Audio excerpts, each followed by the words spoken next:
Aujourd'hui les amis, je vais vous présenter une nouvelle station d'énergie qui est assez énorme. Vous pouvez voir la place que ça prend là dans le camping-car. Bon, le carton est un petit peu grand aussi. C'est une station d'énergie qui m'a été proposée par le site Wellbot. C'est la marque Ugreen, pour faire un peu avec l'accent, Ugreen. Et c'est quand même une assez puissante station, elle est sur roulette, elle a 4 roulettes, et elle fait à peu près 2000 Wh. Bon, on va ouvrir ça, on va regarder. Déjà c'est bien emballé en tout cas, parce que j'ai pu voir qu'il y a un double carton, ça va être bien renforcé, vous voyez. Ils ont mis un premier carton qui se soulève, et ensuite il y a le carton, attendez, je suis en train de me battre avec, ça prend de la place, et il y a le vrai carton du coup du produit. Le colis d'ailleurs a été livré sur une palette parce qu'il fait quand même 40 kg le colis, donc voilà, c'est quand même du lourd. Alors voyons voir un petit peu comment ça se présente à l'intérieur. Déjà on a un gros carton ici, alors je pense que ça va être les roulettes, et après la station elle est en dessous. Une grosse mousse comme ça, ouais. C'est bien, c'est pas du polystyrène, ça part pas dans tous les sens. Ah, bah elle est là, la petite. Elle est pas si grande que ça. J'avais peur qu'elle passe toute la taille du carton. Je dis ça prend une place énorme, mais non, ça a l'air d'aller. Ça fait quand même son poids. Ah. Donc regardez, il y a deux grosses poignées comme ça pour la transporter. Ça ressemble un peu à EcoFlow. Vous voyez, les poignées comme ça sur les Delta. Après, nous avons donc le bouton pour l'allumer qui est ici. On va rester appuyé quelques instants et normalement, elle devrait s'allumer si elle est chargée ou pas. Bon, bah c'est un peu étrange parce que j'ai beau rester appuyé longtemps, non, ça s'allume pas du tout. C'est la première fois que je reçois une station qui n'est pas chargée. Je vais la mettre à charger, j'espère que c'est juste ça, qu'elle n'est pas défaillante. Non, ça s'allume pas. Alors on peut très bien l'utiliser comme ceci, hein, sans les roulettes, mais après apparemment ils nous ont mis donc, dans ce pack là, où il doit y avoir aussi le chargeur que je vais récupérer, il doit y avoir les roulettes. Alors il y a plusieurs cartons, on va regarder un petit peu ce que c'est tout ça. Il doit y avoir aussi donc, ça c'est le système avec roulette je pense. Ouais, c'est bien ça, regardez j'ai enlevé le film plastique et il est déjà tout monté en fait. Je pensais qu'il fallait le monter mais non, tout est prêt. Et là ça pivote apparemment et puis ça fait une poignée. Et hop, qui peut se rétracter. Voilà. Donc ça c'est plutôt bien, donc on regardera ça après. Je vais déjà charger la station. Alors dans le premier petit carton, on retrouve justement tous les chargeurs, tous les connectiques. Donc là c'est pour l'allume-cigare. Ça c'est pour charger au 220.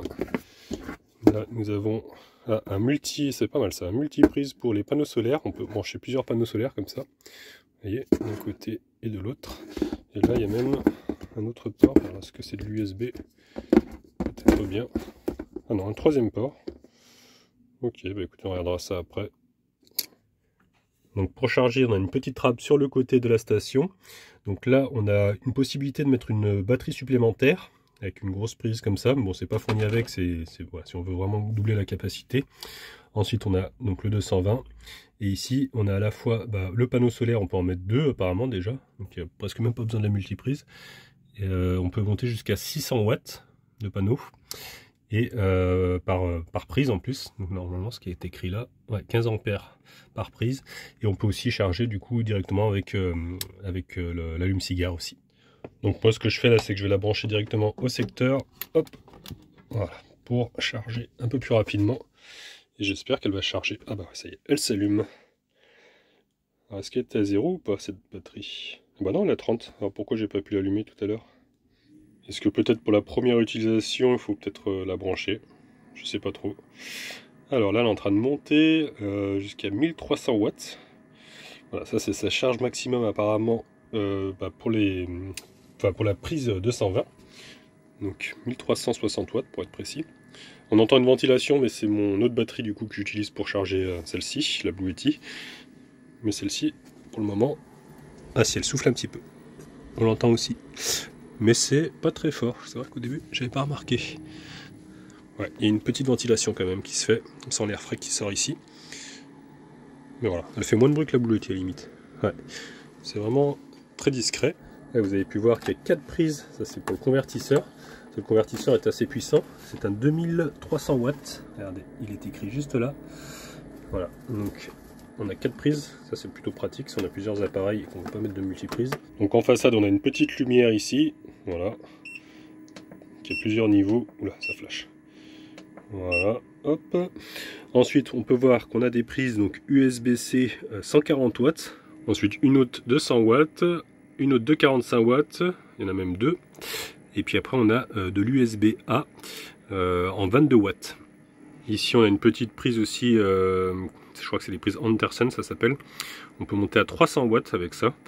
Je sais pas trop, bon, c'est pas les prises les plus utiles on va dire. Le plus important c'est l'USB et puis le 220. Et puis aussi l'allume-cigare, si on a une glacière par exemple. Voilà, qui est juste ici, qu'on peut aller jusqu'à 120 watts. Alors je vais la redébrancher pour voir. Et essayer de l'éteindre. Et de la rallumer surtout. Je n'ai pas compris tout à l'heure pourquoi j'ai pas pu l'allumer. Je pense que c'est parce qu'elle était un peu en mode veille. Ouais voilà, ça y est, maintenant elle s'allume. Le fait de l'avoir branchée sur le secteur, ça l'a réveillée je pense. Voilà. Donc l'affichage est quand même plutôt pas mal. Là on voit donc les entrées en watts, avec le nombre d'heures restant pour la recharge. Je présume que ça doit être ça, oui. Et puis là c'est le temps restant de charge avec la sortie en watts.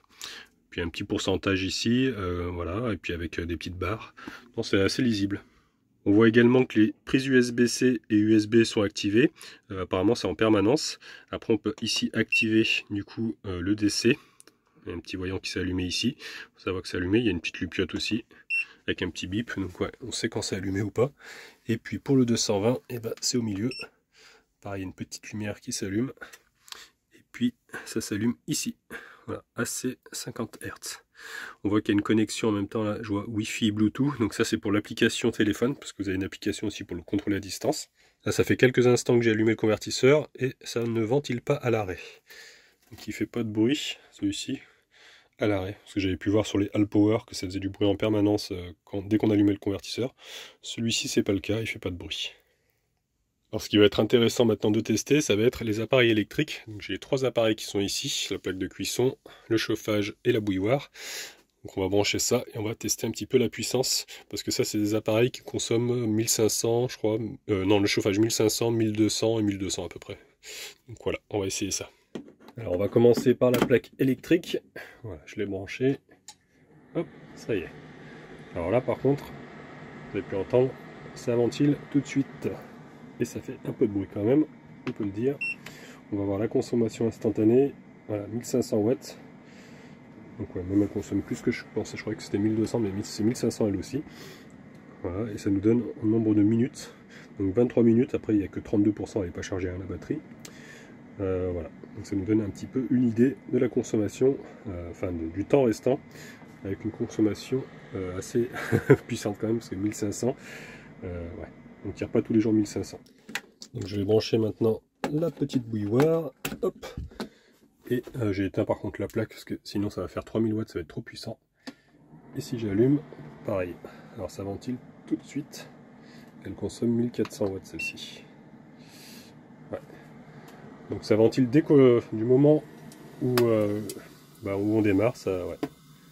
ça ventile tout de suite et puis dès qu'on arrête la consommation, ça arrête de ventiler. Donc il n'attend pas de chauffer apparemment. Dès qu'il sent qu'il y a de la puissance qui est tirée, il se met tout de suite à ventiler pour pas que ça surchauffe. Et maintenant le dernier, on va brancher aussi du coup, le petit chauffage électrique. Voilà. Alors lui il a 2 positions. Alors ça c'est ventilation, ça consomme rien quasi. Après j'ai une position 750 watts. Donc ça monte progressivement. Voilà, on peut voir. Bon c'est pas tout à fait précis, hein. On est à peu près à 700 watts. Il monte même un petit peu plus, on est à 800, un peu plus de 800. Ça nous dit à peu près 43 minutes, comme ça, avec 30% de batterie bien sûr. Donc ouais. Non, elle a quand même une bonne capacité parce que c'est une 2048 Wh.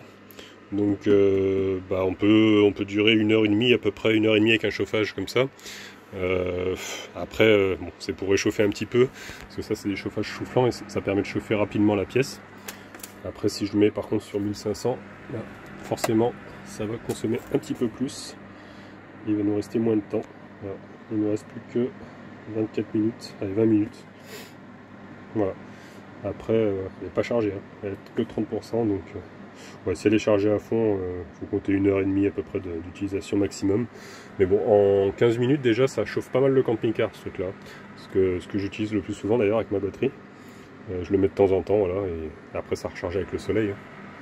J'avais pas encore ouvert le deuxième petit carton qui était fourni avec, et on peut voir qu'ils ont mis alors une protection, ça c'est pour la pluie, petite protection, et on a une sacoche aussi, ils ont mis ça, c'est pour mettre les câbles dedans, c'est sympathique qu'ils ont mis ça. On retrouve aussi apparemment 2 notices, je vais ouvrir pour regarder un petit peu, est-ce que c'est en français ça?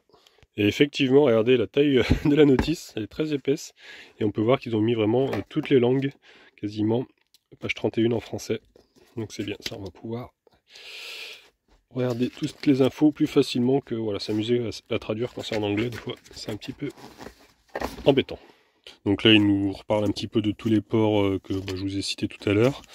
Après ici nous avons les spécificités de la batterie, le poids, donc elle fait 25 kg. Donc elle fait 2048 Wh, comme je vous disais. Après voilà, en entrée on est sur du 10 A en entrée AC, 600 watts. Là, on peut mettre quand même le port double à 1200 watts. Ah oui, donc on peut monter avec les panneaux solaires jusqu'à 1200 watts, et pas 600. Hein. Tout à l'heure, je vous ai dit 600.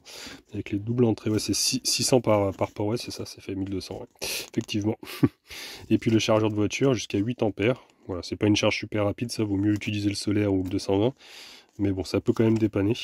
Donc là, il nous explique un petit peu la mise en route, tout ça. Non, non, c'est très bien fait. Et puis là, ils nous ont mis même le QR code pour pouvoir télécharger donc l'application, pour pouvoir justement l'utiliser à distance. Là, je viens de voir qu'il y a même un mode U-Turbo, ils appellent ça. Il faut l'utiliser, je pense, avec l'application pour l'activer. Et on peut monter jusqu'à 3500 watts. Donc, ouais, après, bon, je vous déconseille de faire ça parce que vaut mieux utiliser un petit peu moins de la puissance maximum. Là, on monte déjà à 2300 watts, c'est déjà énorme pour les appareils. Et après, il ne faut pas non plus trop tirer dessus parce que ça va l'user plus rapidement, je pense, la station. Et ça, c'est assez peu commun. Ils nous ont fourni avec un filtre qui vient s'emboîter directement sur la grille de ventilation. C'est un filtre en acier comme ça, avec des trous plus petits. Et on vient l'emboîter directement, en fait, ici, si j'ai bien compris. Voilà, hop. On appuie. Apparemment ça permet de, si vous êtes à un endroit où il y a pas mal de poussière, ça évite que la poussière rentre à l'intérieur. Et après il suffit de le déclipser, tirer dessus, comme ça. Hop, de chaque côté, bon à une main c'est pas facile, mais il faut tirer dessus, il se déboîte, et puis après on peut le nettoyer quoi. Hop, voilà, tout simplement. Écoutez, c'est pas mal je trouve quand même. Je pensais qu'il y avait un filtre en papier, mais non, en fait, c'est juste une grille. Voilà, faut juste rajouter ça par-dessus. C'est vrai que ça peut être pas mal, parce que quand la poussière rentre à l'intérieur, après, pour nettoyer, on peut faire avec une petite soufflette, mais bon, c'est vrai que ça, c'est encore mieux, quoi. Ça évite ça évite de l'entracer à l'intérieur, et on peut le nettoyer facilement dans le banc. Allez, maintenant, je vais installer les petites roulettes pour vous montrer un petit peu comment ça fonctionne, et puis on va aller essayer dehors aussi avec le panneau solaire, parce que j'ai un panneau de 200 watts aussi pour recharger cette station. Donc, on va tester ça. Donc, regardez, voilà ce que ça donne. C'est plutôt pratique, en plus ça s'emboîte dedans, donc elle risque pas de tomber. Derrière il y a un petit bouton où vient se clipser en fait une fixation directement dans la cage de la batterie, enfin dans la coque du moins. Donc c'est pas mal, il y a même des freins sur les roulettes. Donc on peut bloquer, hop, comme ça. Ça évite qu'elle bouge. Non, c'est pas mal. Ça évite aussi de se casser le dos. Alors par contre ça va sur une surface plate, mais dans de la terre, je suis pas sûr que ça roule bien ça. Bon finalement écoutez, ça va plutôt bien, ça roule quand même sur la terre, alors que la terre est un petit peu humide, elle tourne sur elle-même, donc ça permet de faire les manœuvres. Non, c'est bien, on peut partir comme ça, sans se fatiguer. Donc là, merde. Oups. Donc je me suis mis à l'extérieur là pour tester, c'est quand même mieux avec le soleil. Donc voici le carton du panneau, alors je vais l'ouvrir, j'ai commencé déjà à enlever le scotch. Hop. C'est bien renforcé lui aussi. Et on peut voir qu'il y a une petite boîte ici, donc qui doit avoir les câblages normalement, donc ils sont fournis avec, si jamais vous achetez que le panneau, vous avez quand même les câblages, donc là c'est du MC4 avec le XT60, et il y a même apparemment un deuxième câble, alors est-ce que c'est une rallonge? Ça a l'air d'être mal de chaque côté, on va regarder ça, une petite notice aussi. Donc on peut voir un 200 watts, c'est un 19 volts apparemment, fonctionnement 19 volts, et il envoie du 10,5 ampères. Il est bien renforcé sur les coins, en tout cas ils ont mis des blocs en mousse comme ça, voilà, pour éviter les chocs pendant le transport. Le voici, le voilà. Donc c'est un panneau par contre qui est assez rigide. On dirait un peu du plexiglas. C'est peut-être pas cette matière-là, mais ça y ressemble. La dernière fois j'en avais testé un comme ça. Je trouvais que c'était pas ouf parce que ça garde la pliure. On va voir celui-ci s'il est facile à déplier. En tout cas c'est aimanté. Et on peut voir qu'ils ont même mis une cible ici pour, voilà, pour être sûr qu'on est bien en face du soleil. Et là il y a un petit aimant qui permet de le tenir fermé. Ici on retrouve la prise en XT60, regardez. Voilà, c'est la sortie du panneau solaire. Donc allez, je vais le déplier, puis on va le brancher à la station.